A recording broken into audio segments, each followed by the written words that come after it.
दोस्तों, भारत ने पाकिस्तान की ईंट से ईंट बजा डाली है और भारत ने पूरी तरीके से जवाब दिया है कि अब यह भारत कोई गुंडागर्दी सहने वाला नहीं है। अगर तुम एक दोगे तो हम 100 मारेंगे। यह रणनीति अब भारत की साफ हो चुकी है और पाकिस्तान को करारा जवाब दिया है भारत ने। दोस्तों, आज की इस वीडियो में पूरी तरीके से आपको समझाऊंगा किस तरीके से पाकिस्तान हाई कमीशन पर बुलडोजर चला है। अब भारत जो है झुकने वाला नहीं है। भारत पूरी तरीके से प्रहार करेगा। फुल मोड एक्टिव हो चुका है। यहां पे मेरा नाम है आयुष और स्वागत करता हूं आप सभी का महेश एकेडमी के शानदार प्लेटफॉर्म पे। दोस्तों, वीडियो को लाइक और चैनल को सब्सक्राइब जरूर कर देना और साथ में ज्वाइन का बटन आ रहा होगा, उसको भी जरूर दबाना। दोस्तों, वीडियो को ज्यादा से ज्यादा हर एक भारतीय के साथ शेयर कीजिए ताकि हर एक भारतवासी हमारे साथ इस मुहिम में जुड़ पाए। देखिए, पाकिस्तान की ईंट से ईंट बजाई है भारत ने। किस तरीके से आपको दिखा देता हूं। पहले आप ये तस्वीरें देखिए। ये कोई और टूटी फूटी तस्वीरें नहीं, ये पाकिस्तान का एम्बेसी है, जिसे हम यहां पे कहते हैं पाकिस्तान हाई कमीशन, है ना। बाहर के देशों में जो उसे एम्बेसी कहा जाता है, लेकिन हमारे यहां हाई कमीशन कहा जाता है। और यहां पे जो हाई कमिश्नर है उसे बाहर के लोग क्या कहते हैं, उसे कहते हैं एम्बेसडर, है ना। जैसे यूएस के एम्बेसडर आए हुए थे कश्मीर के अंदर, तो यहां पे जो है हम लोग क्या कहते हैं, हाई कमिश्नर कहते हैं। हमारे यहां हाई कमिश्नर होते हैं। तो ये है जो है पाकिस्तान की हाई कमीशन है। और यहां पे क्या हुआ, यहां पे पूरी तरीके से बुलडोजर चला है। और क्यों चला है इसके बारे में आपको पूरी जानकारी देने वाला हूं, देखते रहिएगा। देखिए, पाकिस्तान की अकड़ पर भारत ने किया तरीक प्रहार, तीखा प्रहार। यहां पे डायरेक्ट प्रहार किया हुआ है। यहां पे सीधा जवाब दिया है हिंदुस्तानियों ने कि अब हम आपका कुछ भी नहीं सहने वाले हैं। अगर आप एक करोगे ना तो हम 10 इधर से मारेंगे जी।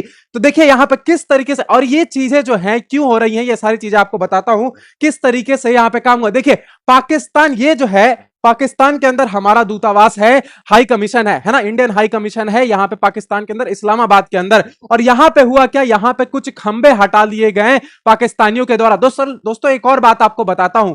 यहां पे होता यह है ना कि पाकिस्तानी जो है बहुत परेशान करते हैं। हमारे जो वहां पे हाई कमिश्नर हैं उनको बहुत ज्यादा परेशानी देखने को मिलती है। बहुत निगरानी, बहुत सर्वेलेंस करते हैं ये पाकिस्तानी। इनको ऐसा वैसा मत समझना, बहुत निगरानी रखते हैं। अलग अलग तरीके से बोल देंगे कि वेंडर्स को बोल देंगे कि यहां पे सब्जी देने मत जाना। इस तरीके की यहां पे परेशानियों को झेलना पड़ता है हमारे हाई कमिश्नर्स को। तो यहां पे इस तरीके से जैसे ही पता चली बात कि यहां पे इस तरीके से परेशानी कर रहे हैं ये पाकिस्तानी, वैसे ही भारत ने मुंह तोड़ जवाब दिया। देखिए, पाकिस्तान में भारतीय दूतावास के पास हटाए गए खंबे को हटाया, पोल्स को हटाया और बहुत सारे आपको पता है किस तरीके से सर्वेलेंस करते हैं। तो इसका जवाब जो है भारत की तरफ से बहुत तीखा प्रहार किया है भारत ने। देखिए, भारत ने भी चला दिया बुलडोजर भाई, है ना। सीधे तरीके से भारत का साफ मैसेज है, ये मैसेज दे रहा है। आप ये मत समझिए कोई अटैक हो गया या फिर कुछ ऐसा हो गया। ये डायरेक्ट मैसेज दिया जा रहा है पाकिस्तान को कि अब ये जो है भारत जो है, अब पिछले वाला भारत मत समझना, है ना, कि तुम्हें माफ कर देंगे, कि छोड़ दिया, चलो बच्चा है लेकिन मार के छोड़ेंगे इस बार, है ना। तो यहां पे देखिए किस तरीके से ये परेशान कर रहे थे, उसी का तीखा प्रहार यहां पे भारत की तरफ से देखने को मिला है। दोस्तों, थोड़ा मैं आपको बताना चाहूंगा दिल्ली में जो पाकिस्तान हाई कमीशन है उसका इतिहास क्या रहा है। आप एक बार देखिए, 1947 में बंटवारे के बाद भारत पाकिस्तान एक दूसरे की राजधानी में राजनीतिक मिशन स्थापित किया। यहां पे जो है हाई कमीशन आई 1947 के बाद, जो है धीरे धीरे जैसे ही भारत और पाकिस्तान के रिश्ते थोड़े सुधरे थे, उसके बाद जो है धीरे धीरे ये शुरुआती काम होने लगे। फिर शुरुआती सालों में पाकिस्तान का मिशन दिल्ली के पुराने किले के पास उस इलाके में था जहां आज की दिल्ली हाई कोर्ट का परिसर है। मतलब लाल किले के पास उस टाइम पे ये हाई कमीशन लगाया गया था। देखिए, 1950 के दशक में चाणक्यपुरी, जो अभी यहां पे चाणक्यपुरी के अंदर ही पाकिस्तान हाई कमीशन है, और चाणक्यपुरी दोस्तों पूरे इंडिया का सबसे सिक्योर एरिया माना जाता है। वहां पे ऐसे वैसे लोग नहीं जा सकते हैं, ठीक है। बहुत ज्यादा सिक्योरिटी वहां पे हाई अलर्ट रहती है हमेशा के लिए। और वहीं पे जो है घुसने की कोशिश करते हैं, इसी बहुत सारी चीजें हैं वहां पे। अगर आप जो है अगर जाते हैं और आपकी पूरी तरीके से सर्वेलेंस होती है, ऐसे वैसे लोग वहां पे नहीं जा सकते हैं। बहुत वहां पे तरीके से सिक्योरिटी चेकिंग होगी आपकी, तब जो है आप एंटर कर पाएंगे चाणक्यपुरी के अंदर। देखिए, 1971 में के बाद पाकिस्तान और भारत का युद्ध हुआ 71 में, जिसमें हमने उनकी पेंटें उतारी थी। किस तरीके से आपको पता है ये सारी चीजें। यहां पे फिर संबंध जो है धीरे धीरे टूट गए और 1976 में संबंध दोबारा बहाल हुए। जब इमरजेंसी का टाइम आया फिर जो है चीजें ठीक होनी शुरू हो गई। और अब जो है धीरे धीरे ये पहले जो है फिर कुछ संबंध बिगड़े, फिर उसके बाद जो है इसे एम्बेसी ऑफ पाकिस्तान कहा जाने लगा। और धीरे धीरे अब जाकर इसे पाकिस्तान हाई कमीशन कहा जाता है, जो कि चाणक्यपुरी में स्थित है। ये जो है आपको मैंने इतिहास समझा दिया। अब ये जो है जो शहबाज शरीफ है, ये अब पूरी तरीके से बौखला चुका है कि उसको लगा था कि भारत यहां पे कुछ नहीं करेगा, है ना। ये समझिए चीजों को कि इसको लग रहा था कि इसको देखिए क्या लग रहा था कि यहां पे भारत कुछ नहीं करने वाला है, क्योंकि अभी जो है चीजें बहुत बदली हुई नजर आ रही हैं। किस तरीके से प्रोटेस्ट देखने को मिला था, तो इसको लग रहा था कि गवर्नमेंट जो है अभी दबी हुई है, अभी हम कुछ भी काम करेंगे ना पाकिस्तान के अंदर तो ये जो है गवर्नमेंट हमें कुछ नहीं बोलने वाली है, यहां पे कोई काम नहीं करेंगे भारत के अंदर। लेकिन इनका जो दाव है वो पूरी तरीके से उल्टा हो गया और सीधे बुलडोजर चला दिया गया हाई कमीशन के ऊपर। यहां पे सीधा जवाब दिया है, सीधा मैसेज दिया है पाकिस्तान को कि तू कुछ भी कर ले, तेरे को तो हम मारेंगे, तू एक देगा तो हम तेरे को 10 देने वाले हैं। यहां पे और चीजें दिखा देता हूं आपको। ये जेंजी लड़की जो है 40-42 साल की, ये बहुत वायरल हो रही है आज। इसके बारे में जो है मैं आपके सामने चर्चा करना चाहता हूं। देखिए, हम जेंजी हैं, कह रही है हम जेंजी हैं, बर्दाश्त नहीं करेंगे, कह रही थी। जो इंडियन आर्मी है उनको कह रही थी, लद्दाख के अंदर वहां पे एक चेक पोस्ट था, वहां पे जो है बंद सिक्योरिटी लगाई गई थी, तो वहां पे जो है दिक्कतें कुछ हो रही थी। इसकी वजह से ये कह रही थी कि हम जेंजी हैं, हम बर्दाश्त नहीं करेंगे। अगर मैं दोस्तों आपसे कहूं कि मेरा नाम आयुष है, मैं बर्दाश्त नहीं करूंगा, तो आपको कुछ समझ में आया कि अरे भाई जेंजी हो, कहीं के आका हो क्या, कहीं के तोपची हो क्या, जेंजी हूं मैं, इसका क्या मतलब है भाई?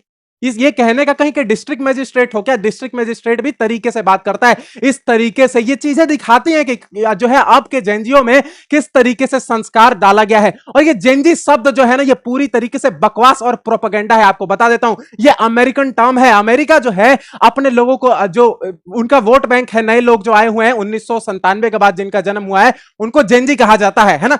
तो ये जेंजियों को यहां पे वोट बैंक बनाने के चक्कर में उन्होंने एक टर्म डाल दिया, और ये जेंजी टर्म जो है वो बहुत पहले से बनाया गया है, लेकिन अभी 2-3 साल में ना ये बहुत ज्यादा प्रोपोगेंडा जैसे ही बनाया गया, जैसे ही नैरेटिव फैलाया गया, ये पूरी तरीके से ऑल ओवर इंडिया में अब लोग इसको सीरियसली ले रहे हैं। दोस्तों, ये जेंजी वर्ड को आपको सीरियसली लेना ही नहीं है। ये निहायती टुच्चे लोग हैं जो अपने आप को जेंजी बोल रहे हैं। ये देखिए, और लद्दाख में मिनी मार्ग चेक पोस्ट, मैंने आपको बताया लद्दाख के अंदर जो चेक पोस्ट है, सेना के जवानों पर भिड़ी है महिला और फिर धरने पर बैठी। अब जो है मैं आपको बता देता हूं, गिन के 2 दिन बाद ध्यान रखना कि यह लड़की माफी मांगेगी।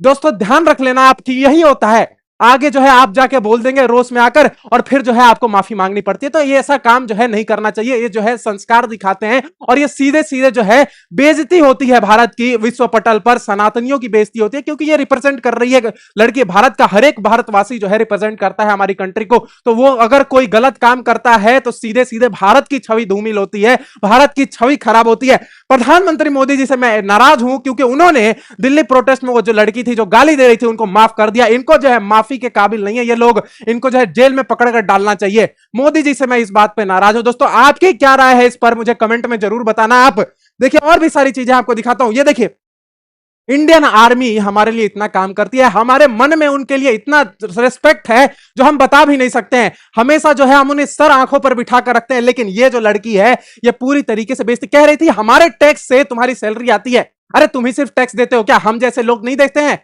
हम जैसे लोग टैक्स नहीं देते? और इंडियन आर्मी क्या टैक्स नहीं देती है? जो भी वहां पे ऑफिशियल्स हैं, क्या जो टैक्स लैब में आते हैं, वो टैक्स नहीं देते हैं क्या? तो क्या सिर्फ इसी के टैक्स से पैसे से जो है उनको सैलरी मिल रही है?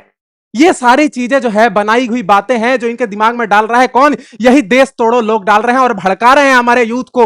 इनको जो है सबक सिखाना पड़ेगा। दोस्तों, आप वीडियो को ज्यादा से ज्यादा शेयर कीजिए, ताकि हर एक भारतवासी, हर एक यूथ, हर एक नौजवान जो है इससे अवगत हो और वो चीजों को समझे, क्योंकि ये जिस तरीके से बरगला रहे हैं और देश को तोड़ने का काम कर रहे हैं, वो नहीं होना चाहिए। देखिए किस तरीके से हमारे ही तो सैनिक थे ऑपरेशन सिंदूर में, हमारे ही तो ऑफिसर्स थे, उन्होंने वहां पे काम किया। लेकिन ये क्या देखते हैं कि अरे यार तुमने पहलगाम में वहां पे हमला हो गया, क्या सिक्योरिटी तुम्हारी? यही बोलते हैं कि तुम्हारा इंटेलिजेंस फेलियर था, और यहां पे अगर सिक्योरिटी लगाएंगे तो ये ऐसी बात करेंगे। ये दो तरफी दोगली बातें जो है भारत में नहीं चलने वाली हैं। दोस्तों, इंडियन आर्मी जो कर रही है वो हमारे लिए ही कर रही है, किसी और के लिए नहीं कर रही है। ये हमारा देश है और हम डिसाइड करते हैं कि कौन जो है किस तरीके की बातें करे। ये सनातन को सीधे सीधे जो है बदनाम करने की कोशिश कर रहे हैं, ये भारत को बदनाम करने की कोशिश कर रहे हैं। यहां पे देखिए, अजीत डोभाल जी, इंटेलिजेंस हमारी किस लिए काम कर रही है भाई? मैं तो ये जानना चाहता हूं कि अगर ये फिर फेलियर हो जाता है तो ये कूद के सामने आ जाता है कि हम जो है सुरक्षित नहीं है। आज दोस्तों आपको एक बात बताता हूं कि पहलगाम में लोग जाने से डर रहे हैं। क्यों डर रहे हैं भाई? क्यों डर रहे हैं? जाओ ना वहां पे, पहलगाम में जाओ। फिर ये जो है टूरिस्ट ये बात बोलती है कि हम जो है तुम जो कश्मीरियों के साथ कर रहे हो वो हमारे साथ नहीं होना चाहिए। अच्छा, आप बताओगे कश्मीरियों के साथ क्या किया हमने? क्या किया सैनिकों ने कश्मीरियों के साथ? आप थोड़ा एक बार जो है इस लड़की के बारे में 2 शब्द आप कमेंट में जरूर बताना एक बार।